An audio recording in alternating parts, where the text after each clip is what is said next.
দীর্ঘ এক মাস সিয়াম সাধনার পর উৎসবমুখর পরিবেশে সারা দেশে উদযাপিত হচ্ছে মুসলমানদের প্রধান ধর্মীয় উৎসব পবিত্র ঈদ উল ফিতর।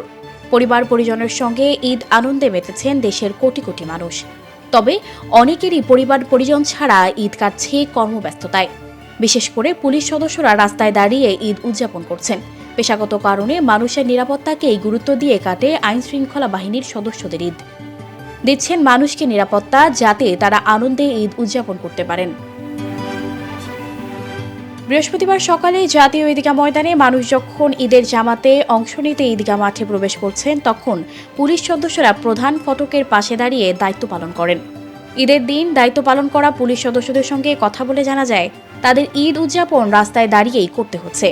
তাদের প্রধান দায়িত্ব মানুষের নিরাপত্তা নিশ্চিত করা, যাতে মানুষ পরিবার পরিজন নিয়ে আনন্দে ঈদ উদযাপন করতে পারেন। মানুষের সুন্দরভাবে ঈদ উদযাপন করতে পারাটাই তাদের কাছে ঈদের আনন্দ। ঢাকা মহানগর পুলিশ সূত্রে জানা যায়, পবিত্র ঈদ উল ফিতরের ছুটিতে রাজধানী ঢাকার নিরাপত্তা নিশ্চিত করতে 10,000-এর মতো পুলিশ সদস্য মোতায়েন রয়েছে।